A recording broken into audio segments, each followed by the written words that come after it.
Is it true if you don't use it, you lose it? Welcome in to the Bro 4 Squad podcast, where we are just a bunch of bros drinking beer and talking movies. This is episode 242, and tonight, ladies and gentlemen, you are going to see a movie crowned champion of something. Get to that in just a moment. My name is the Mayor Jeff Hornacek. Before we get started with the movie discussion, let's go around and meet the fellow bros. We begin with our legal counsel, Ronnie Cycli. Ronnie, how come I haven't gotten an NIL deal like all the other bros on the pod? I think Josh Heupel's going to be calling you pretty damn quick because they are in desperate need of a QB. And I know you can't really play QB, but it's still better than what they've got. And I'll stay because my last name isn't literally Amaleve. Come on. That was the first clue to not sign this guy. Wait a minute. That story is fucking ridiculous. We'll get to that some other time. Next, we go to the mad scientist, Brian Banner. Banner, which of the elements on the periodic table is like the most bro? There actually is a correct answer. I have one in mind. It's probably iron. That's pretty bro, actually. I was going to say, isn't californium an element? It is now. I think it is. I wish there was some like easy way for us to look that up, but there's just not. No, I don't know. So It's we'll go 1980 and we're at a bar. Yeah. And only one of us brought half of our Encyclopedia Britannicas. Encyclopedia. Encyclopedia. The little tilde denotes that you are. Renaissance fair. All right, here on the Bro 4 Squad podcast, we start every episode off with the most important thing in any bro's life, and that is chest day. And a little belated here, but we are finishing up our annual Movie Madness Tournament, which we do every March, where we pick a different topic or theme, and we put together a bracket-style tournament based on that theme around the movie industry. I guess it could be TV as well at some point. This year, we were doing the early 2000s Comedies Movie Madness, and it was intense. We started off with 24 films. The bracket is linked in the description of this episode. However, if you click it, it will reveal the matchup results of what we're about to go through. But guys, we started with 24. We are now down to 4. Cycli, who runs all of our, obviously, copyright patents. Can we trademark fuckable 4? I already am in the process of doing that. So yeah, it's very expensive, so I'm going to need a little more on my retainer. But I don't see how we don't. How do we give you more of everything? You'll find a way. Look, you can go to one of those like loan places. Just take a nice little 100% interest rate. It's fine. You'll be fine. This sounds like episode 1 of the new season of Black Mirror, what you're doing to me right now. God. That's something we can talk about here in a little bit, but damn. But yeah, we'll get the process going. It's pretty unique. No one else can act like they claimed it. No one can't say that it's not known for Bro 4 Squad. So I feel really strong that we'll get this claim. I can already see whichever of the two movies don't win in the fuckable 4, the kids in Africa who get shipped their T-shirts wearing these around. I would wear that shirt. Who wouldn't? It'd be great to wear to school. All right, so before we dive into these last two matchups, Banner, I'll let you go first. This whole theme of this tournament, the comedies that were like part of our coming of age or our upbringing. I know it's difficult as we get down to the last 4, but what are your thoughts on, were there any surprises in this, or really just overall as an exercise, was this difficult for you to make the decision between some of the films that really, I think, formed our comedic sensibilities, especially in terms of movies? Yeah, I mean, I think that in comparison to all the other tournaments that we've done, this was probably the most difficult to actually judge. Obviously, our 64-team Comic Book Movie Madness Tournament, Never Again, was much harder, but that was just because we were fucking stupid and tried to do something like that. Never Again. But as far as movie versus movie, every single matchup was, I mean, you can almost make an argument for every matchup being a fuckable 4 finalist. Beautifully said. Cycli, how about you? I know you were the one who gave us a very necessary voice of reason in some cases, specifically with like Hot Fuzz and Shaun of the Dead. So now that this has been whittled down to 4, what are your thoughts on, I guess, both how things have played out and then some of the difficult decisions we're going to have to make tonight? I think I'm trying to be the like, what is it in Scream 6 or something, where they're like, I'm elevated horror, right? Like I'm elevated The comedy. I'm Babadook. trying to bring some class to the Bro Force Squad. Doesn't always work. I think Brian's actually absolutely right. Like there's just been you can make claims, you can make arguments. These movies hit on so many different levels. Comedy has so many different styles. But I think what's pretty cool about when we think of the early aughts, I think the final four we have here is pretty representative of the type of comedy films we got.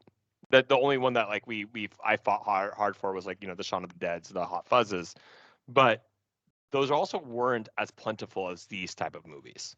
So I do feel like this is fair representation and excited to see. I have absolutely no idea where this is going to go because I think there's a deep argument to be made for each one of these movies.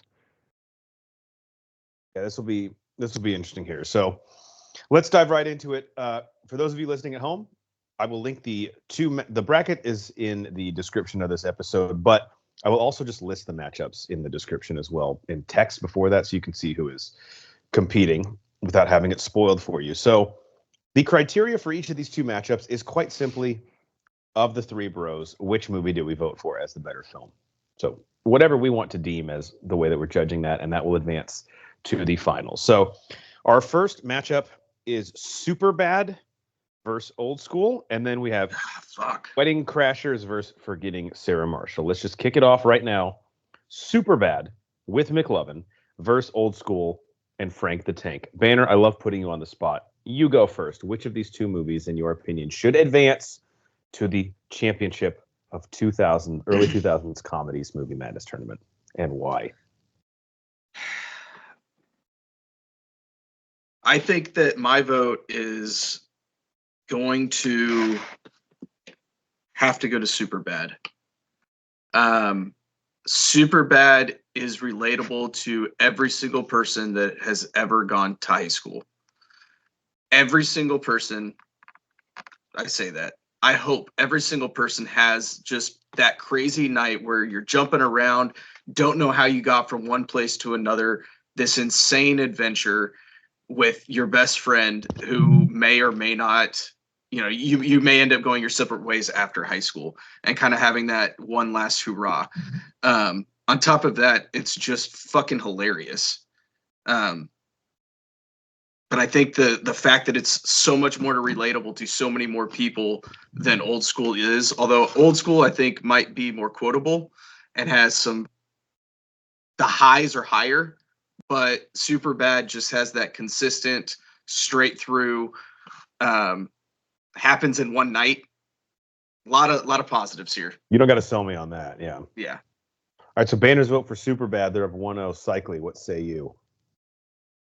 The only thing I disagree with is you saying Old School's more quotable. I that's it. I think Superbad is quotable from the beginning to end, scene for scene, bar for bar.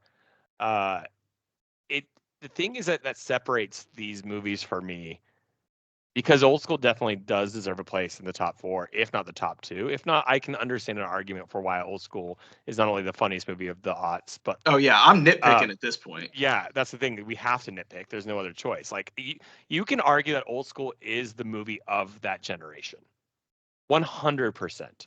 Yeah. And Yeah. I would absolutely buy that argument and sell it all day. But I think if I have to be the one to choose for myself, it is absolutely because Superbad not only is, in my opinion, probably just as funny as Old School and quotable, if not more, it has more heart and realistic tones to it. It is a better film. And that's, if I was going for better comedy, I would feel the same way, if not find they're equal. At best, they're equal. And I don't agree with that. I still think Superbad takes it. But is a better film. It's more realistic. It has heart. It has everybody you ever were in high school. You don't have to be Seth or Evan to relate to this movie, or McLovin. Exactly. There is a character for everybody. That was it. Who you were in high school. It's just, I'll save it for, we'll have a more in-depth discussion in the championship, but it's Superbad for sure. Yeah, Old School has some absolutely iconic laugh out loud moments. I mean, even if you think about like the birthday party with the tranquilizer gun and Sean William Scott, which is a slept on scene, but it's like any of these fuckers decide to freak out on the kids, I get to take them down. Didn't even David Letterman say that's one of the funniest scenes in movie history? Probably. Yeah. Pull what out? I like you, man, but you're crazy. I like you. I quote that all the time. Right in his neck. But I mean, one of the quotes that Cycly, you know this after handling my divorce proceeding that I can relate to from Superbad. My ex-wife, who was a whore, by the way. Seen at the bar. Nope. Yeah, you're right. I mean, Cycly said it perfectly. I love both these movies. They're iconic. They are both very high up in my top 100 list. If you just go straight up laughs, it's very, very close. I think by a hair, I might go Old School over Superbad, but it is that romance that is so relatable, and I connect with a lot between Seth and Evan that gives Superbad, I think, a pretty substantial advantage here. Now, granted, Old School is not trying to strike that chord with it, so I'm not like, it's not a detriment to the movie that it doesn't have a relationship like that. But I was never in a fraternity, so like the sort of like relatability of that part, even though I guess the guys aren't really like in it in the traditional sense at all, it doesn't work. But I this is gonna sound like I'm talking to both sides of my mouth. My single favorite performance in either of the two movies is Vince Vaughn as Beanie in Old School, but Superbad just has so many great moments that are relatable and quote wise. I don't know, man. This is what is the definition of a heavyweight fight. I don't even know if I could pick one to go up.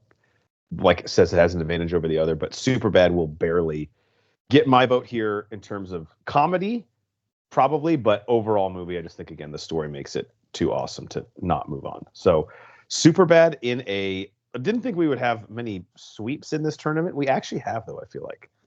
So it wins 3-0. I'm sure I'll say this for the next matchup also. In fact, I'm like 1,000% sure, but it's a shame this could have been the championship matchup. Yeah, I agree. I feel like it's just bad seating, unfortunately. Yeah. I do have. With that being said, go ahead. Oh yes, no, continue. No. Yeah, internet ratings. Yes. I forgot about the internet ratings. I was going to say this really quickly. Superbad on Letterboxd out of a score of 5 has a 3.9 for a teen comedy. That is very high. Very high. Letterboxd that likes to be a little snooty. 7.6 on IMDb out of 10, also very high.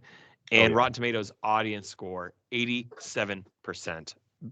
Great. Again, you don't see comedies with that high of score. That universally loved. And I'm glad we have these 3 internet ratings because I do feel like they're all sort of certain different demographics. Mm-hmm. I would say maybe like stuffiest to least stuffy in the order of Letterboxd, IMDb, and Rotten Tomatoes. Yeah. Audience. And you're going to see a little bit of that here for Old School at a 3.2 out of 5 on Letterboxd. Wow. So Superbad takes it. 7.0 on IMDb, which is again fairly fair score for very respectable. Yeah. Very respectable. So Superbad takes it again, but an impressive 86% on Rotten Tomatoes audience score for Old School. So Superbad does sweep just like the Bros here, but albeit very close on a lot of categories.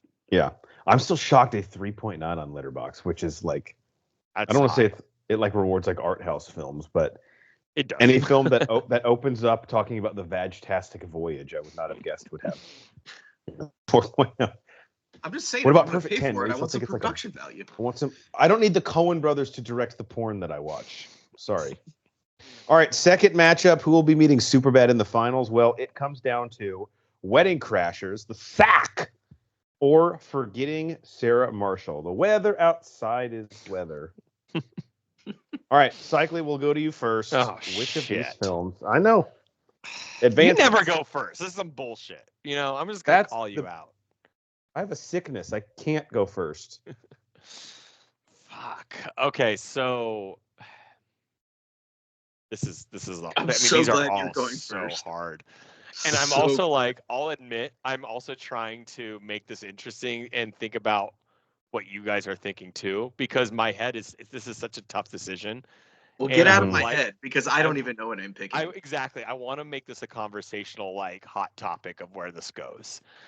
So what I will say compared to what I said about Superbad versus Old School, fundamentally, I believe Forgetting Sarah Marshall is a better film than Wedding Crashers. It's a more, I wouldn't say completely relatable film, but it is a more like human film compared to Wedding Crashers. That being said, the comedy of Wedding Crashers absolutely weighs heavily compared to Forgetting Sarah Marshall. It is almost like an Old School or Superbad way. It is a scene for scene is just straight comedy. We still quote to this day the football scene, crab cakes and football. That's what Maryland does. I mean, it's entirely quotable. The whole scene in the family's house with getting painted. Vince Vaughn is iconic in this movie. I think I can't. I feel like I don't know how to do this fuck. I know. It's like impossible. I feel like whichever one I say, I'm gonna go with my heart. I do think Forgetting Sarah Marshall is a better film and a better rom-com, but Wedding Crashers is just straight funnier. It is funnier, and if I'm going to say Superbad was funnier than Old School, if not, they were tied, so I made the tiebreaker. It was a better film. There's a hilarity nonstop in Forgetting Sarah Marshall, but does not match the peak capacity of Wedding Crashers. Yeah, so, Wedding Crashers it's weird. It's constantly going for a laugh, but it doesn't it's not grating, and it doesn't like exhaust you. It doesn't, no, but like it's interesting because this is why I picked Superbad over Old School, but that's what I think makes the differences between the two movies. It's really almost lacking on Forgetting Sarah Marshall's fault. It doesn't have the peak of everything else to go along with it. It feels more of a rom-com with comedy happening overall. So that was one of the tougher decisions I've ever made on this pod. All right, Wedding Crashers at 1-0. Banner, do you want to go or do you want me to go? No, you can go. You're more than happy to go. I have vivid memories of my theater experience with both of these, which that's another thing that this tournament I think has helped all of us with is this was a time when going to see a comedy movie in theaters was like appointment television. I know that doesn't make sense. You waited weeks for it. You saw the trailer and you waited weeks. And months. It was just like sharing it with the audience there, everyone fucking laughing, having a silly goose time. It's just not something you get to do anymore. I think number one, it just cost prohibitively to distribute these movies to theaters doesn't make sense anymore when these studios can just put them on streamers for a fraction of the cost. But I also think that even if they the theater experience has changed so much in like the last few years. Like, would people go just to watch like a funny movie, or is now it mainly like tentpole stuff? I don't know if there would even be the draw if they still sent them out. I guess is what I'm wondering. So even though I love both the theater experiences for all these, it does come down to what is the funnier movie in this regard, because they are similar, I think, in terms of tone. Although Forgetting Sarah Marshall definitely, especially in like the last 15 minutes when Peter gets back to the mainland, has some pretty poignant moments, actually. And he's like bettering himself and, gets a little more introspective. But I just think Wedding Crashers, I'll say it. This isn't necessarily a spoiler for the next round. It is the funniest movie in this tournament, like hands down. Vince Vaughn as Jeremy gives the best comedic performance I've ever seen in my life. Second is Jim Carrey as Lloyd Christmas in Dumb and Dumber. And I'm not being hyperbolic. That will hold up when you start hearing my top 100 list. So as a result, Banner, I'm sorry to make your vote pretty much not matter, but Wedding Crashers is moving on because it gets my vote here as the best movie between that and Forgetting I'm switching to Forgetting Sarah Marshall. I'm switching. It's not final. I'm switching. Put the pressure on Brian. Okay. You can't do that. I know. I just wanted to fuck with Brian. In all honesty, I will give my vote to Forgetting Sarah Marshall. You guys know I'm big on the relatability. I think, everybody's gone through heartbreak. At least I would think so. And if you haven't, congratulations, I think. Because maybe congratulations on being a robot or Brad Pitt. Yeah.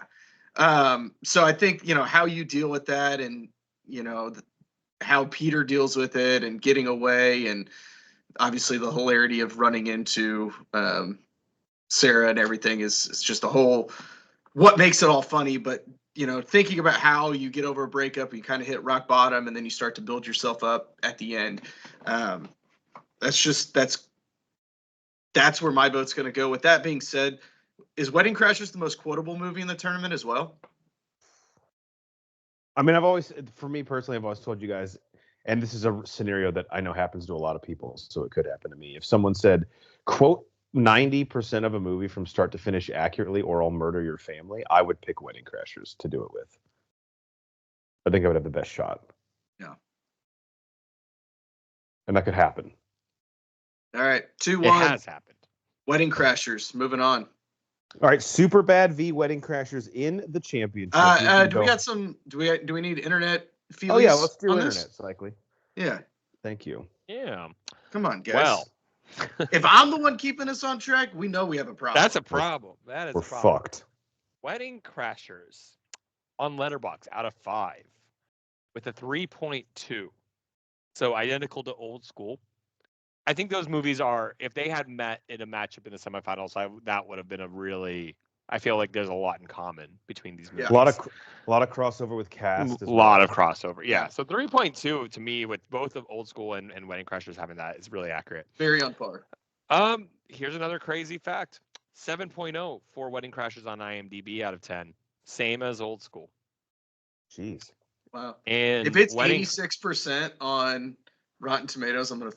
It's like not. It's 70, but still.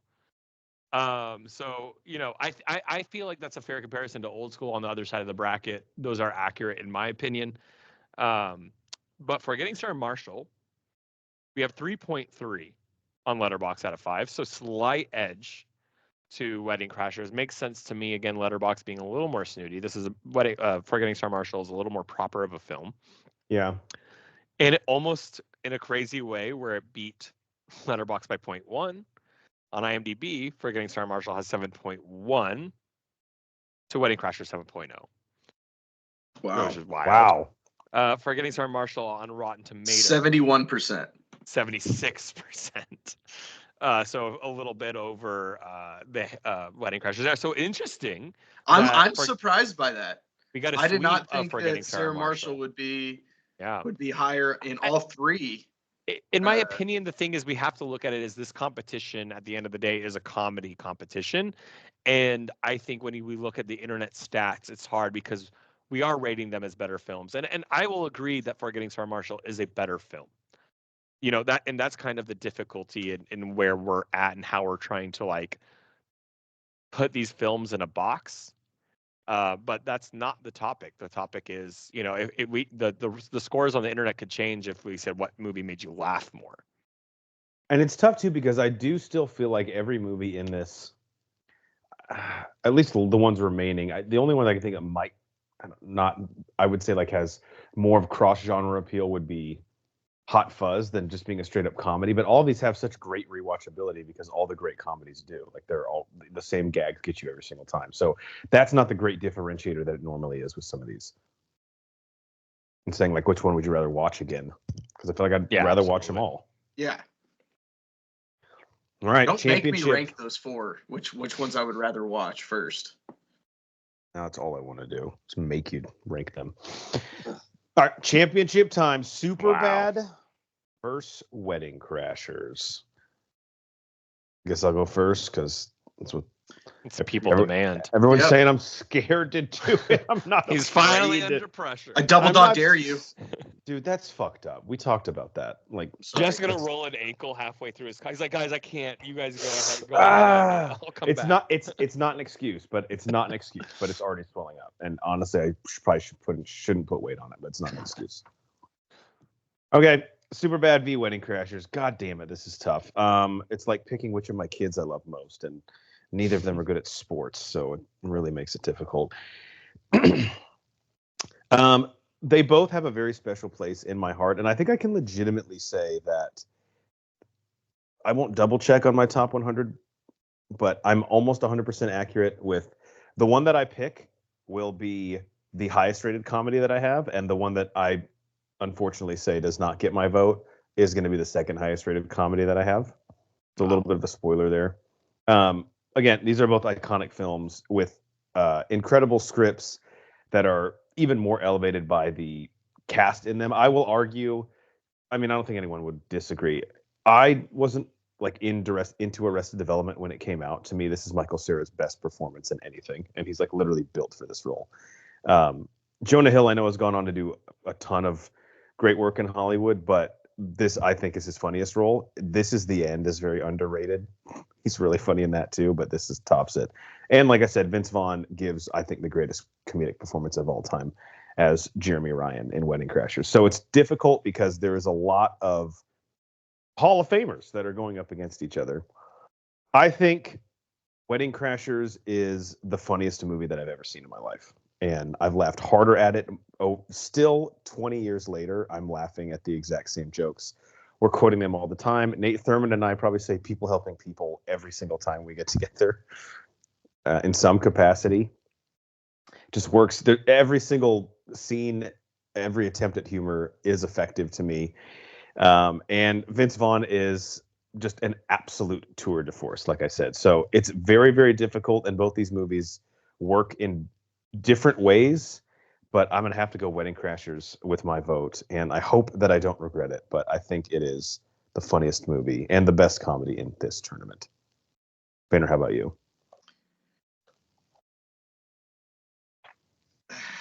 You want me to go, Banner? No. Do you need I'm time? not going to do. I was going to say, no, do you want I'm to be not- the deciding If you vote? need time, I'm not going to do it again. I'm not going to do it again. This is, like you said, this is the hardest matchup. These are these are the two funniest movies in the tournament, I think. On any given day, you can convince me that this one is funnier than that one.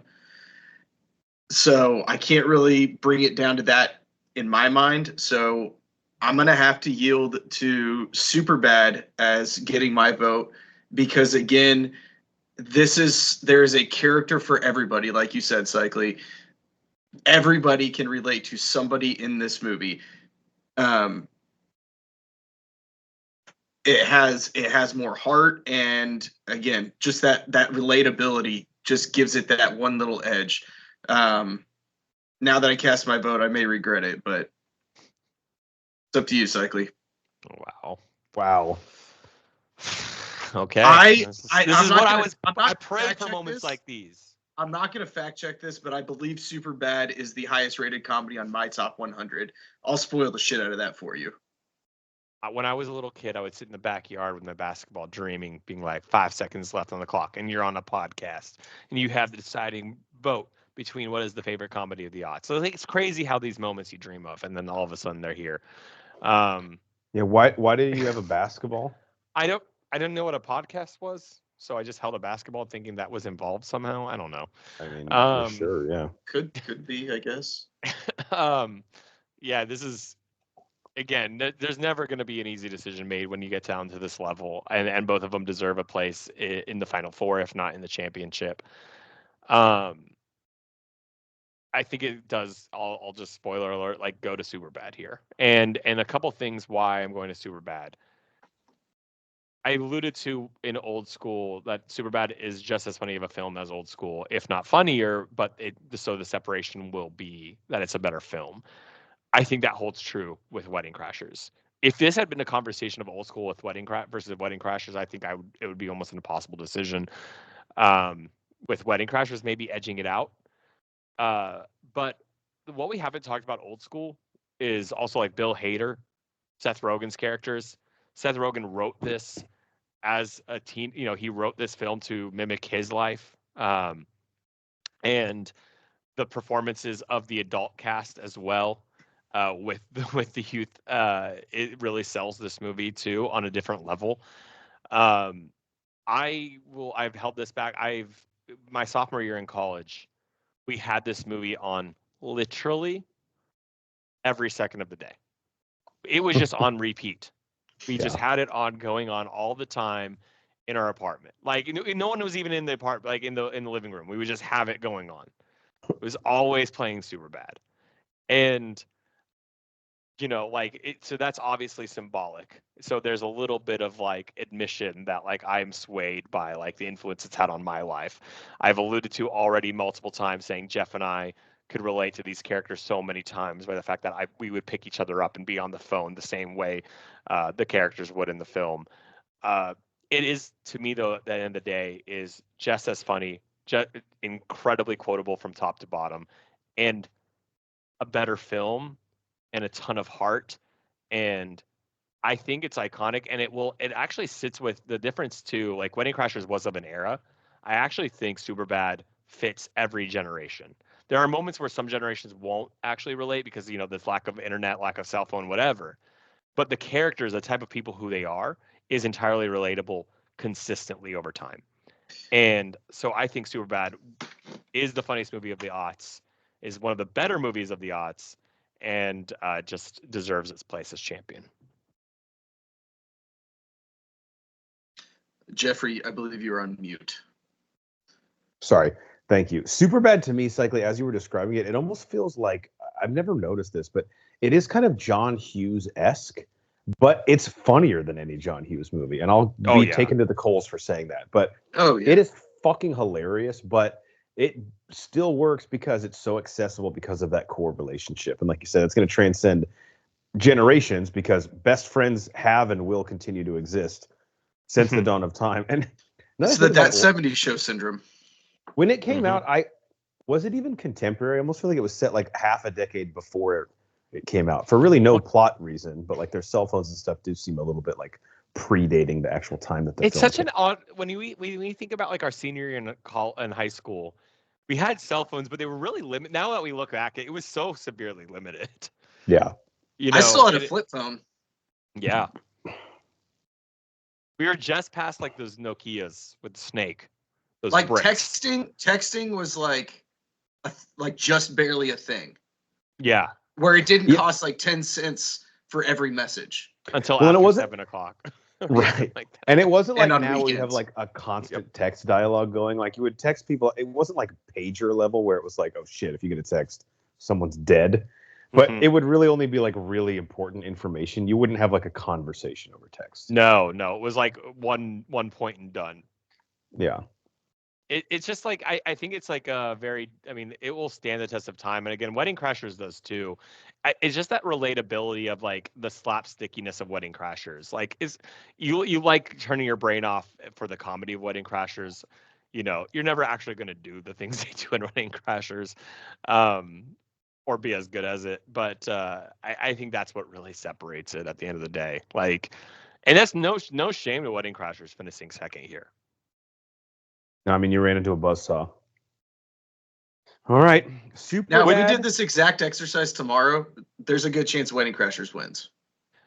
Would you guys have said when we released the 24, and we all think it, like what movie sticks out? Like, was it Wedding Crashers? Was it Superbad? That was it the top two, or was there any other movie that you were like, wow, I can't believe that wouldn't be in the final? Because matchups matter.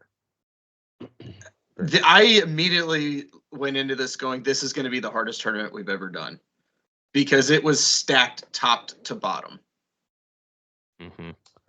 If you went, let's say this, if you go 20 years before these movies and 20 years after, so from 1990 to 2010, I bet 75% of these movies are still in the tournament.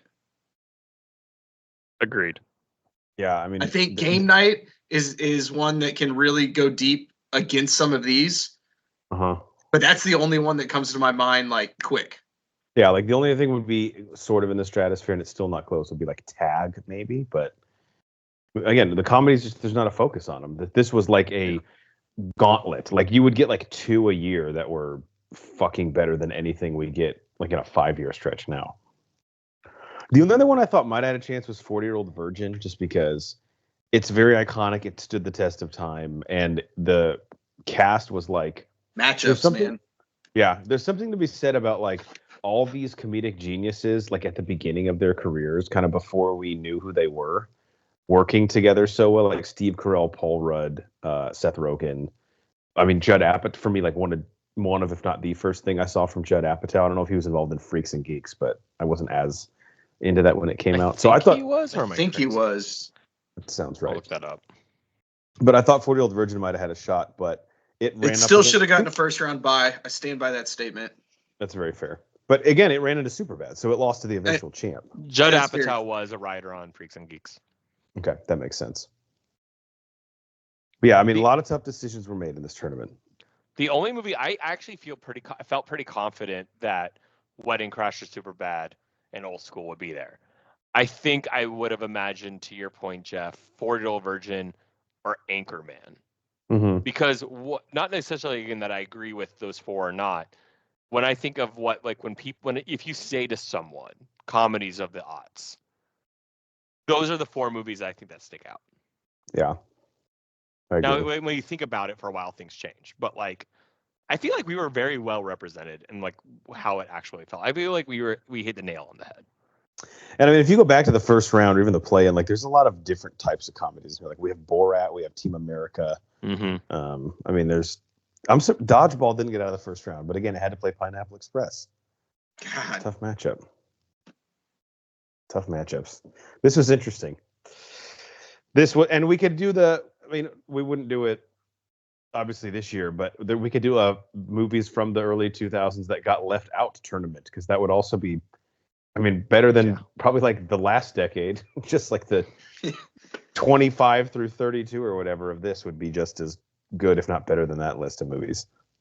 Honestly, if we go back to like 90s and 80s, that would be almost better. Like going backwards would be better films. Would be cool.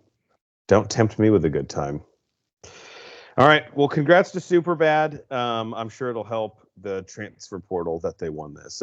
They'll get a lot of good players. I just got a text. Banner and I are invited to the celebration party. Sorry, Horns. I think they were a little taken back that you went with Wedding Crashers. No, it's cool. Yeah. I'll go with you guys. I'll go with you guys +1. Couples get a +1. Oh, that's so weird. They literally said they specifically said. It was weird that they said that. Yeah. Can I see the text? Oh, my God, slippery hands. I deleted it. That's so weird. My phone's updating. Sorry. Yeah. Skype. Both of those sound legitimate. Skype updating? Okay, now it's a lie. Now you caught me. When has that ever happened? Skype's like, exciting news. Funny enough, it hasn't happened in the 3 last weeks. month. Yeah, thank God. All it took for them to like stop caring about their product is to go out of business. All right, congrats to Superbad. Let us move on to the second part of our show, our protein shake. Go around and talk about what's in our cup, also known as what have we watched lately. Cycly, why don't you go first? What have you seen? Well, I can save a little bit of Black Mirror for when you go if you'd like. So what I will say is the wife and I just finished season 3 of Yellowjackets on Paramount Plus / Showtime, I guess, is the additional package you have to have. Is that 2 words or 1 word, Yellowjackets? 1 word, I think. It's not like a play on. Now I'm like having. I don't know if it was like the bug or if it was like a play on words, and it's like there's it's like the bug. It's a soccer. It's like there's high school's mascot. Cool. So the wife and I discovered the show on Netflix to a lot of recommendation from friends. The first season is on Netflix, and then we were like hooked. First season is absolutely incredible, and we're like, hey, let's go watch the second season. Oh, and the third season happens to be coming out right now. And the timing was perfect in the sense like we can binge the second season and we'll time it and be able to complete the third season when it comes out. Second season was really good. Watch the third season. Third season just ended about like 2 weeks ago, so I won't give too many spoilers for anyone still watching it. What I will say is it was severely disappointing. Wow. As a season. See, I feel like halfway through it, you guys were digging it though. Yeah. I would say halfway through, maybe watching the entire thing. So like midway through second season, there's a couple reasons I can give in maybe a few weeks when people haven't had time to catch up. I think the writers put themselves in a corner. I think that there were a couple decisions on deaths of characters that prevented the show going in the direction they probably intended it to. The problem is the first season was iconic television. It was such a beautiful blend of like high school, like kind of what we're talking about, old Superbad, like these like high school characters everyone can relate to, super 90s feel, amazing soundtrack. There was an element of horror, there was an element of Lost, um, mystery, intrigue, like just psychology of human emotion. Melting pot there. It was. That's what I'm saying. The first season is on Netflix and absolutely worth watching. The problem is, and the second season was so good, it was just almost like they didn't know where to go. And they knew they had something. They had to keep developing. They had to create new storylines. They had to create new characters. But the story itself is a bubble. I don't know if Brian, do you know what the show is about? No. It's basically a high school soccer team that made nationals, and they get on a plane. The plane crashes in the middle of the woods, and they survive, and they're stuck in literally the middle of the wilderness. Isn't and that she's called like, Lost? yeah, that's why I alluded to Lost. Like it's like Lost, but it's not. Like they're not on a mystery island. Sure. They're not on like like there's like magic going on around them or whatever. It's based in like semi-reality, and it's really a study on human psychology. And like they have like one assistant coach who survived. Like a lot of them die in the plane crash, right? So it's like, how does these like group of teenage girls survive in the wilderness? And that concept alone is amazing. But when you stretch it out over a period of 3 seasons and now probably potentially 4, what I do like about it, they have an adult storyline where they're like following the survivors as adults, and then you go back and forth between them in the woods surviving and then what's happening to them now. But the problem is when you have an adult storyline. Oh, go ahead, Ben. No, I was. You've got me hooked.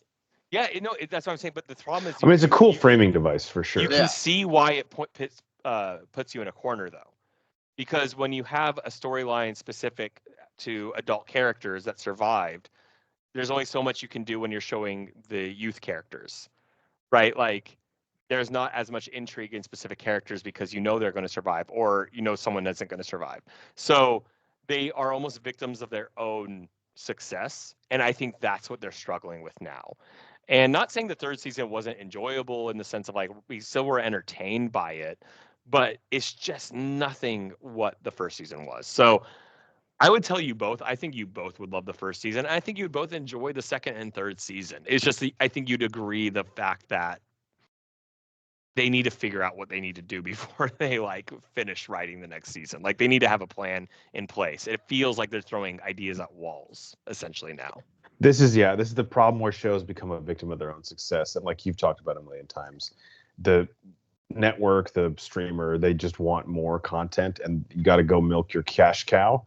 But sometimes they're dried up, and extending a story beyond what it's like naturally meant to do could really, really hurt the brand. I feel like this is what we've seen with like Game of Thrones and probably Dexter and like a lot of other shows that have the last lived thing I'll too say long. is and again, I don't want to spoil it because it's fresh and if you guys watch it too, but there is a certain character that doesn't make it, but it's really revealed in real life. You find out it's more the actress's decision to leave the show. And I have to imagine that the writers were not prepared for that decision. Yeah. Because that is why I think the show went a little south this year, because everything was based on this character, in my opinion. Yeah. Interesting. Yeah. Worth watching though, guys. Like at the very least, I think you both should watch the first season on Netflix. Yeah, I just have this thing where if I watch one season, I have to watch all of them. I mean, do it. We didn't regret watching it. That's what I'll tell you. It's like we still enjoyed it. Might have to check it out. So even though, is this one of those weird streaming deals where like you said it was the Showtime edition on Paramount Plus, but is season 1 still on Netflix? Yeah, it is. Yeah. What the fuck? It's that weird. is so stupid. They do that with MLB a lot of it. blackout rules. Yeah. Netflix has gotten the rights to like one season on a few things before. But so that season 1 isn't on Paramount Plus? Like how are these shows? It is. Okay, that's what I was confused about. I was like, how are these shows piecemealing their seasons to the streamers?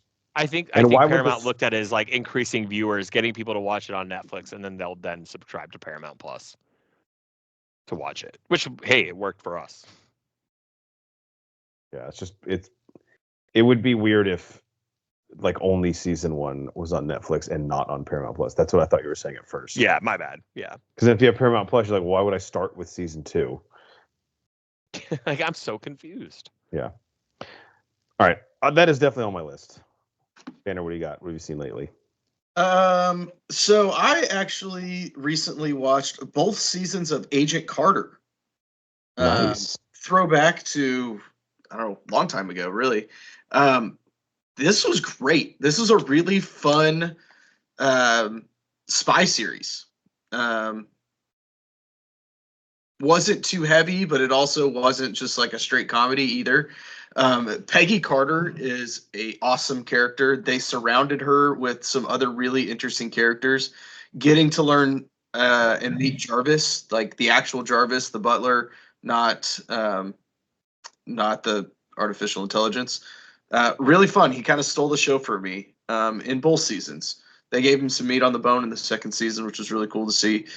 Worth going back and watching. I would suggest watching Captain America, the first one, first, just so you can refamiliarize with yourself with some of the characters. But really cool how she left after the war, and fun show. Yeah, I think I liked season 1 a little more than season 2. Season 2 gets I agree. It's still good, but it gets a little bit out there because it does tie into Doctor Strange a little bit more. But for those of you wondering if Agent Carter is canon, not that this is necessarily the be-all end-all, but James D'Arcy, who plays Jarvis in the show, also reprises his role as Jarvis in Avengers Endgame, where he is with Howard Stark at the S.H.I.E.L.D. compound. Yes. And I don't remember his name, but who played Howard Stark in Captain America reprises his role in both seasons of this. John Slattery of Mad Men. Yes, there we go. Thank you. Yeah. But worth a poke, really. Oh, sorry, not him. It's the younger version. It's dude from Mamma Mia. Yeah, I don't remember his name, but it's his face. I'm not going to look it up either. I'm going to be honest with you. I am, because it's bothering me. Dominic Cooper. Yes, that's the one. He, I believe, was engaged to Amanda Seyfried. That's Point. Interesting. So good for him. Although he Yeah. couldn't seal the deal. So maybe Yeah, I was not. going to say he must have fucked up somewhere. So maybe not good for him. Fumbled he did the fumble thing where you drop the ball as you're running into the end zone to celebrate early. Oh, on the 1 yard line. Yeah, we hate that. So disappointing. I agree with what you said. Second season wasn't as good as the first. I liked the first one better. I liked her in New York and liked them in New York as opposed to in Hollywood or out in California. Chad Michael Murray's in the first season, right? He's in both seasons. I thought he okay. was great. He was in the first season more. He kind of turns into like a anti-hero in the second season. He's a villain a lot of I'm not a villain, but he's a dick to Peggy most of the first season, right? He's a dick to her pretty much the entire time. Yeah. Feels authentic to him as a person. What I and that's on Disney Plus? Yes, it is. Nice. It is. What you got, Horns? All right, let me just run through 2 quick movies. The Gorge on Apple TV Plus. Have either of you guys seen trailers for this? My parents have watched this movie, and my dad told me what he thought. I know. Oh my God! So I'm very intrigued about what you're about to say. Please give me your dad's thoughts on The Gorge. This is hilarious that you said that. I was like, you watched what? I cannot picture your mom sitting down to watch The Gorge. They both like, what did, is this? and I think they were very confused. Wow. What did they say? I need to hear what you have to say. Let me scroll up my dad's text. So first off, on paper, this works, and cycling, you're gonna be like, okay, that's a good bill of goods. We got Miles Teller, we got Anya Taylor-Joy, and we got my man Scott Derrickson directing, who did the first Doctor Strange, and cycling writer and director of The Black Phone from a few years ago. Oh, okay. Okay. Yeah. So you're like, that's cool. The plot synopsis is there are 2 like snipers who are hired by their respective countries. Anya Taylor-Joy is Russian, which that accent doesn't work in any universe. Not my biggest problem with the movie. And then we have Miles Teller, who's the American, and they are told that they are supposed to sit in these watchtowers across from each other, and there are these animals or creatures that are crawling out of this gorge in between them, and their only job is to shoot them as they're about to exit. They're not allowed to know anything else. So you're like, all right, probably possible sci-fi movie. You can already tell where this is going to go. Either one of them is going to like go across to the other one, or one of them is going to fall into the gorge. Skip ahead 30 seconds if you don't want spoilers. Both of those things happen.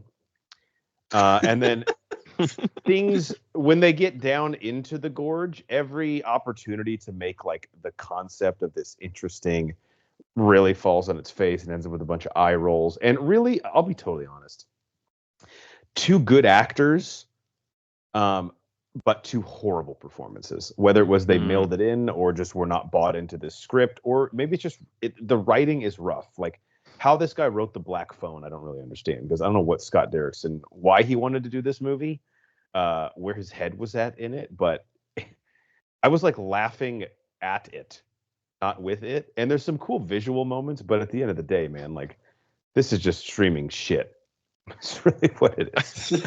And I only want to talk about it because it's so weird, and I went into it thinking like this could be cool, and I watched it with my wife, and like an hour and 15 minutes in, she goes, "Do you like this?" And I was like, "No, I don't." She goes, What I love "Okay, about good." your wife is she's not going to waste time. She's like, "Look, like we don't need to finish it because we started." I've got better things.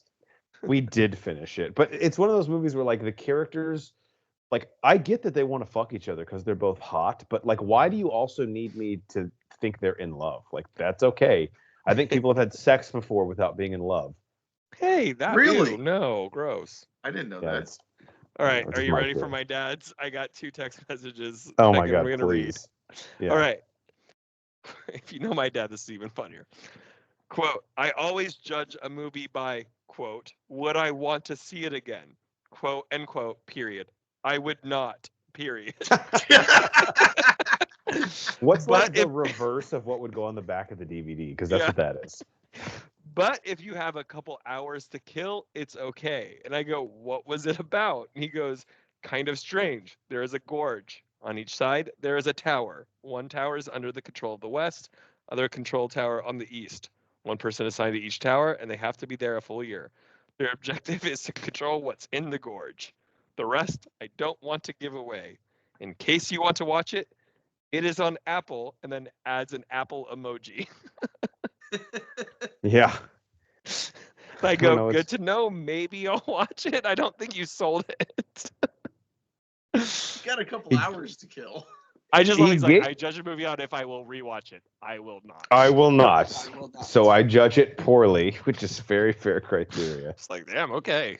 Rewatchability, he's big on the Broforce Squad criteria on the rewatch. Yeah, he's like, don't even let me get into best scene or impact. It's arguably the most important category. It is, yeah. Just going to make myself angry. I'll bring my dad to the pod so you guys can talk in depth about this film. Oh my god, if we do a review and he comes on, it'd be the greatest moment of my life. All right, so I'm gonna wait to talk about White Lotus because I think I want to wait for Cycly to finish it and maybe we can get. We're almost there. We are like flying through. Okay, Boehner, are you a White Lotus head? Yeah, we're actually about to start it. We just finished what I'm going to talk about next, and that's our next show to start. Okay, so we'll are you watching Daredevil also? I have not. I decided I needed to rewatch all the Daredevils, so I'm almost done with season 1. I'm a freak. I know. I'm sorry. Okay. I just finished Born Again, but I can also wait for you to talk about that one. So give me like 2.5 weeks. Okay, sounds good. Last thing I'll talk about then is a movie I texted Cycly about. So you guys know I'm a big slasher fan. As is Cycly. And there was a movie that came out in February, a Valentine's themed slasher. It's basically like this year's Thanksgiving, and it was called Heart Eyes, which, number one, killer had a great mask. I was all in. The concept is a killer is going around murdering couples on Valentine's Day, the Heart Eyes Killer. I was totally bought in. I was like, this thing looks like Scream adjacent. They could pump one of these out every year. I would be all about it. I watch Hard Eyes, and 30 minutes in, I realize this is a complete satire of a slasher movie. Like it's like Scary Love it. Movie, but it's not slapstick. And this movie, no. no, it is fucking perfect. Is it? Okay. Oh It's a my hard line to god. play. You gotta respect that. Satire is so easy to Yeah. fuck up. Yes, I didn't know whether to put it under best comedy of the year or best horror thriller for the Oscars. So I did. Can it be horror both? thriller. I mean, if it's that good. Maybe it can be. I'm just gonna. You guys have to watch it. Cycling especially. You would fucking eat this shit up. Is it streaming anywhere? Or the I don't library? know.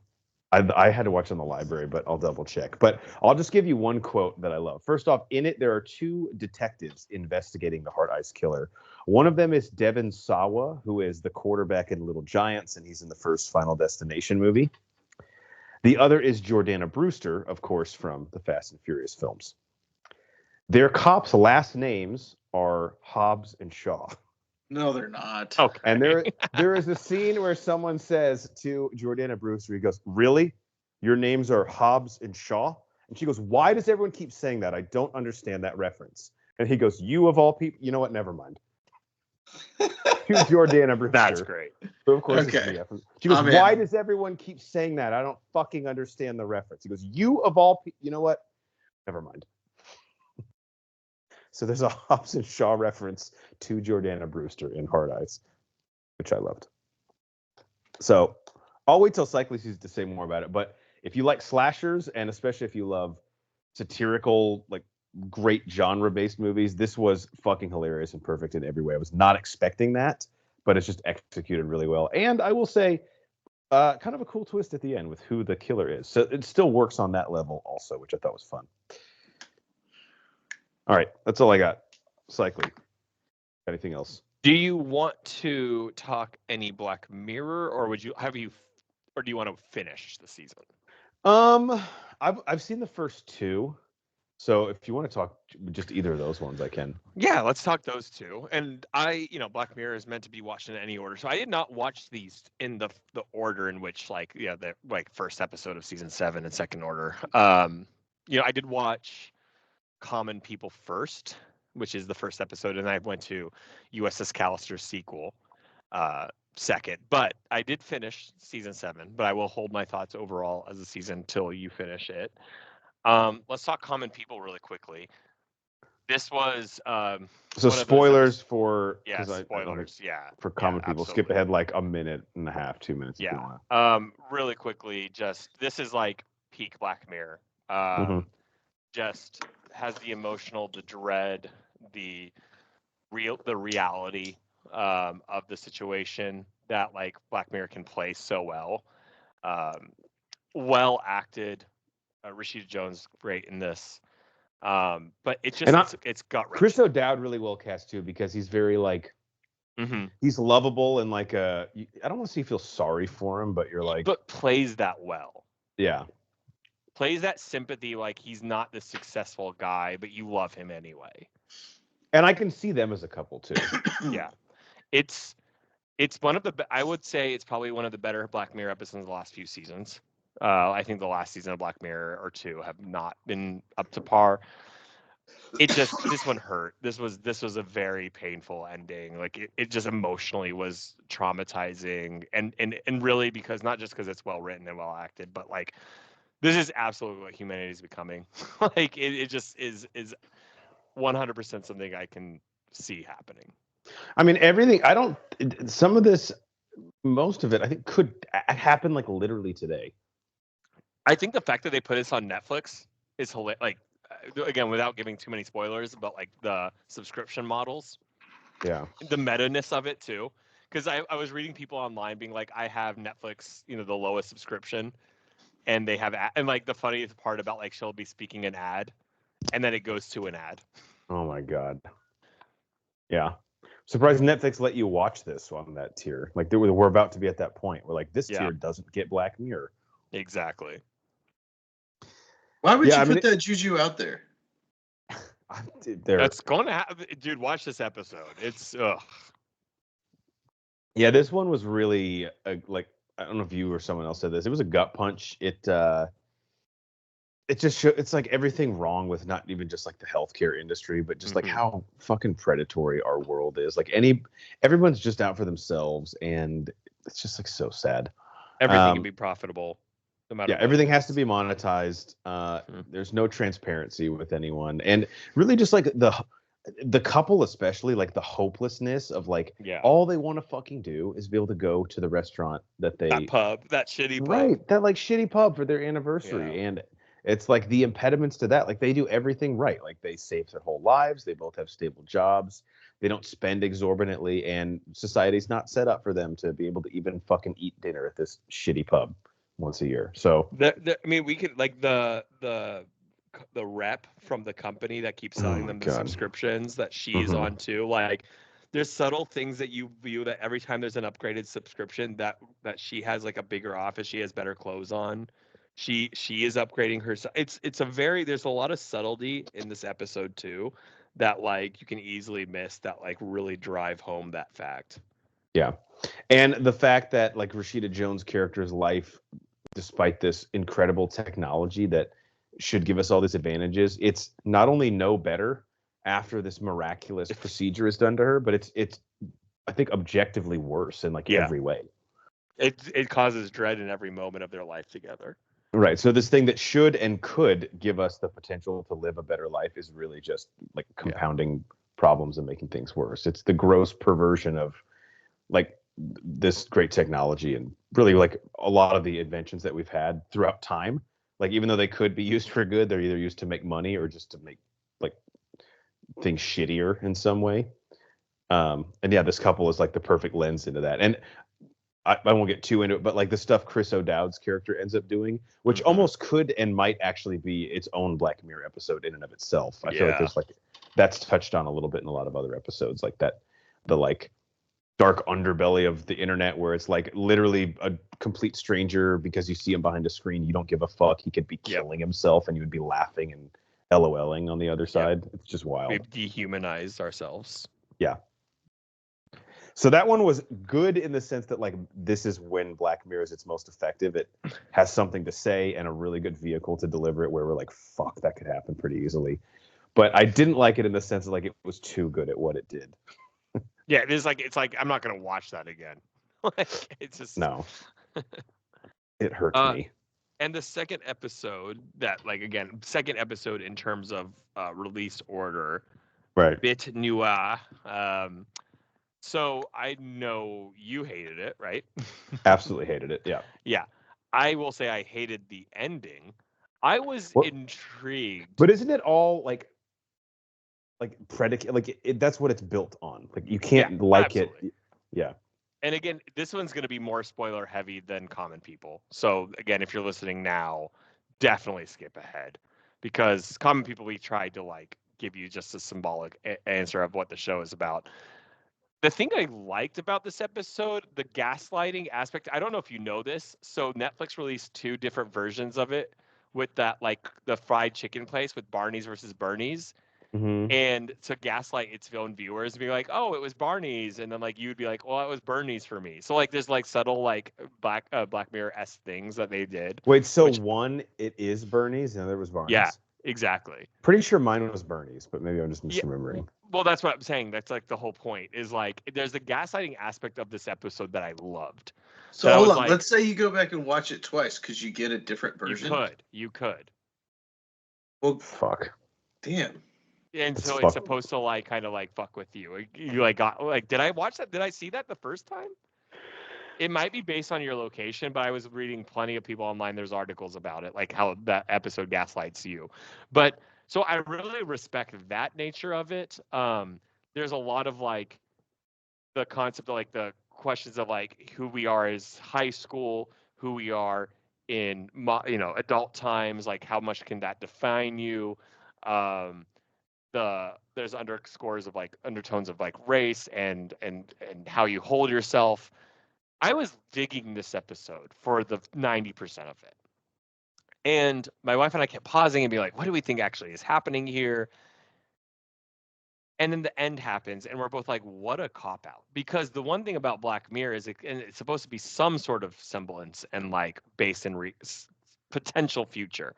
Like there, I mean, I know there's a million possibilities in life, but like there's not a possibility for this to have a device that makes you be able to switch universes at any point.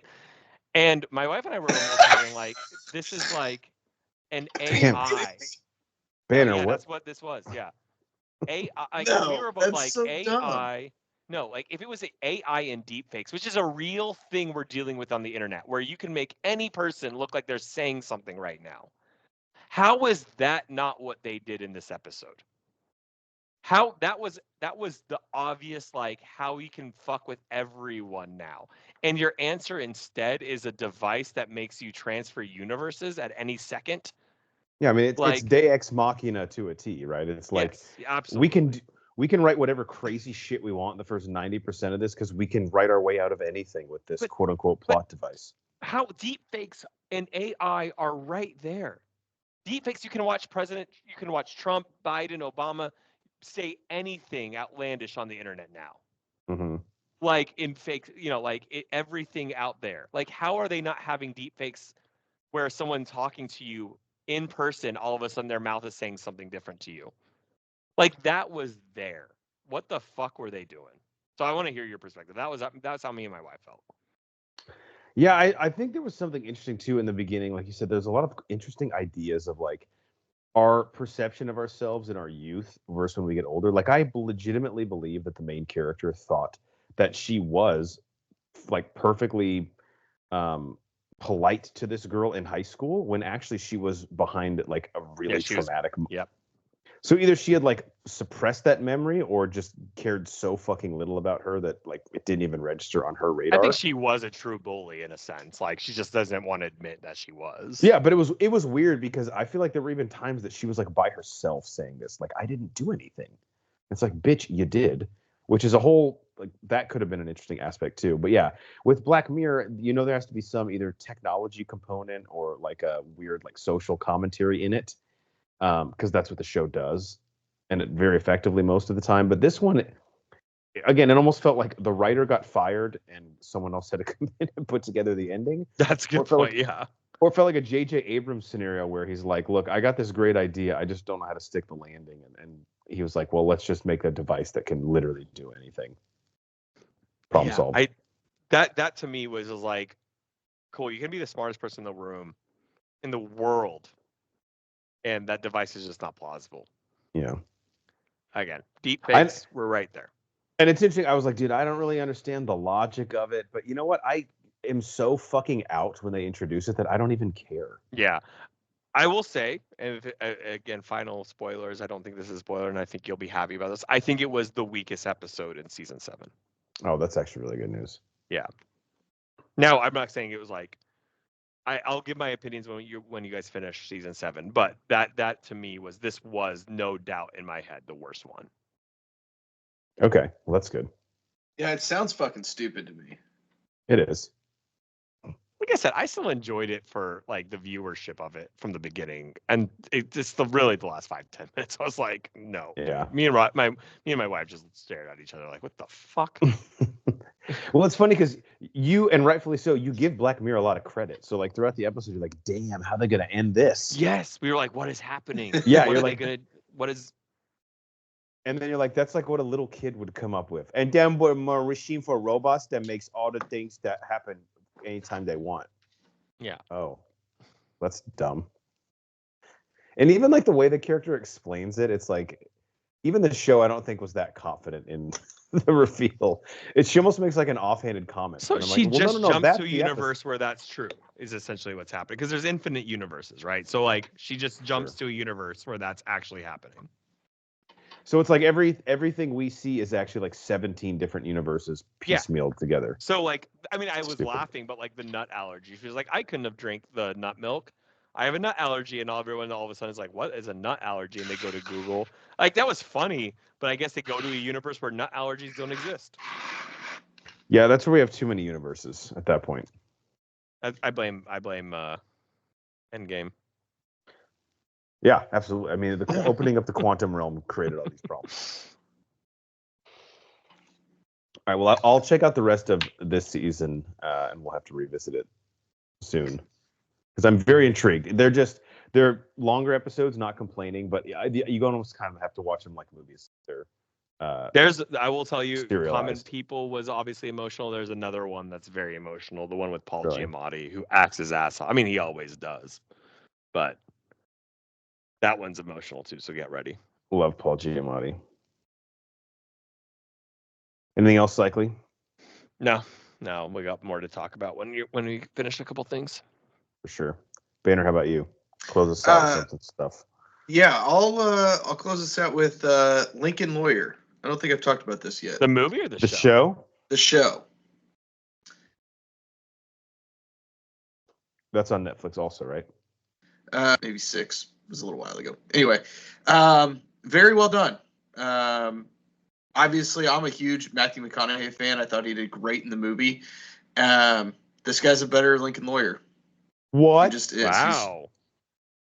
He is truer to how the character is written in the books. They have done a fantastic job of converting these stories into a show. Obviously, they've had to change some stuff up just to make it work. The things that they changed up and how they changed things up, brilliantly done. Obviously, these are very dramatized shows, and Cycly, you could probably attest to this more than anybody. Like, this is not what actually happens in a courtroom.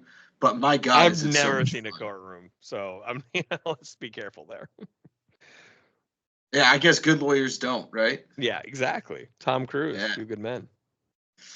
But it's a great show, guys. You guys know how I am books and movies and books are converted. Is it what? How relatable is it to the movie? I mean, like, yeah, like I know the movie, so like, I mean, is it just like the movie? I mean, what's the connection? So he's a lawyer and it's just different cases, basically. Okay. Each season is a different case. So Lincoln Lawyer is a book. So that's done. So they didn't do that one. They did 3 of the other books, and I think there's 6 of them. And they set up another one. So it's the Lincoln Lawyer series, but obviously they're all just different cases that he's working on. And do they have any connective tissue at all between seasons? Yes, like, they do. Dexter, it's like different killers, but they find ways to like weave things in and out. Yeah, this one you've got your main core group, like his team and everything. You've got some people that come in and out at times, but it's definitely a different story each time. But they allude to and reference the others. Interesting. Yeah. On Netflix, again, they did a good job. This has popped up several times for me, and I love the movie. For you to say this guy's better than McConaughey, I'm very intrigued. Yeah, I mean, I'm not going to say overall performance, but he, to me, is more what the Lincoln Lawyer is, how I imagined him when I read the books. Interesting. Yeah. Very interesting. All right. Check it out. All right, we got anything else? I think we're going to skip our Dean Leaf Bra, right? Tonight. That wasn't me. That was good. Was that? No, yeah, that's that like was the great. highest compliment you could give me. Wow. Please don't feel like you're just saying that. I actually thought I might be out of a job. I wasn't looking at my screen, but I thought it was Banner. No. Who's cheaper? That's all we care about. Banner's cheaper. Who costs less to do a bird noise? Well, what? All I ever wanted to know is that, like, I might be confused for Banner. That's it. For 5 seconds at least. It's good to aim low. Ambition is the enemy of success. As Bonnie Stinson says. What about that girl in the glass? Poster? Yeah. What about that girl in the glasses? No, you're right. Ambition is the enemy of success. All right, before we leave the people for episode 242, Cycly, any words of wisdom for our listeners at home? It's gonna be the same old get that fuck out of the left lane, folks. As the fast lane, if you're just cruising, you see a car a few feet behind you, don't get mad at them for tailgating. Be mad at yourself for being in their way. Dude, this week I have driven behind some excruciatingly slow drivers. And when I pass them and I drive up, I say to myself, all right, if this person's on their phone, it's a different level of anger. They've never this week have they been on their phones. They're just driving way too fucking slow. So I don't know if that's better or worse. I don't know if you guys are like me, but I definitely give the old like side eye / like the Luigi stare down. And my wife's always like, "What are you getting out of that?" You got to mean bug them a little. I was like, no. She's like, "What are you getting out of looking at them?" Joy. Like, no, I want them to see me and to know what they're doing. Yeah, she's like, they're not gonna know that. I'm like, I don't care. It's a narrative I'm telling myself. I've convinced myself I have power over these people. Yeah, I'm gonna ruin their night because they care about my opinion. Exactly. All right, so get over everyone except cycling. Mm-hmm. Banner, what is your advice for the people at home? I mean, same thing. Get over for those emergency vehicles, guys. Come on, let's keep it up. Fire truck, ambulance, car chase, helicopter, whatever it is. Let's get the fuck out of the way. Let's let them do their job, okay? We don't know where they're going. We don't know who's in the back of the ambulance. Could be somebody you know. Could be your friend. You never know. Banner, I thought of you the other day. I was in the front yard. You guys both have been to my house. Live off a major street, playing with my dogs. Ambulance going by. Everyone's just being casually driving like nowhere. They're honking. They are holding their horn, trying to weave in and out. And I'm just watching like, what the fuck is wrong with people? See, I've been disappointed with the world the last 3 or 4 months. I don't know if it's something in the air, but so we've got a hospital kind of near our house, right? Mm-hmm. That South Campus, and they're doing construction right in front of it. Man, it is a nightmare. It is a fucking nightmare because not only do you have people not getting over and getting out of the way, but then you have to deal with the construction of the ambulances getting into the hospital. Man. How long is that supposed to last? I think they're almost done, and it's actually the hospital's fault because they're adding an expansion. So like, I can't be like that mad. It's not like the city is doing it, but still, well, people just let's pull over for emergency vehicles, please. Yeah, that's an extra wrinkle there. Hopefully they'll be listening because we've been saying this for years now. I'll just close with I always talk about on these neighborhood social media channels, whether it's the Ring app, Nextdoor, Facebook group, be cognizant with what you post. Let's make it helpful. Guys, if I'm going to criticize when people post stupid shit, I also got to compliment when they are actually using the apps correctly. This past week, we had some very relevant uses of these apps. We had people asking for kids who might be interested in mowing their yards. We had some people trying to deliver some lost packages. Basically, it was used for its intended purposes. So this past week, nothing to report on that front except tip of the cap, proper usage. And I really just think it says more than anything. People are listening to the podcast and taking our advice, which is great. All my neighbors are, obviously. As they should. Yeah, naturally. As is tradition. All right, for our legal counsel, Ronnie Cycli, and the mad scientist, Brian Banner, I'm the mayor, Jeff Hornacek. We are the Bro Force Squad podcast. Thank you guys so much for checking us out. Follow us on Twitter, Threads, Instagram at Bro Force Squad. Type in Bro Force Squad as 3 separate words on Letterboxd, Apple Podcasts, Spotify, Amazon Music, YouTube. You'll find all our stuff there, and then everything is on our website, broforcesquad.com. The bracket from the 2000's Comedies Movie Madness Tournament is up there, as well as our top 100 list of all time and our squad blog. Till next time, pull over. Actually, now. Do it right now. Well, not that fast. They didn't even put their blinker on.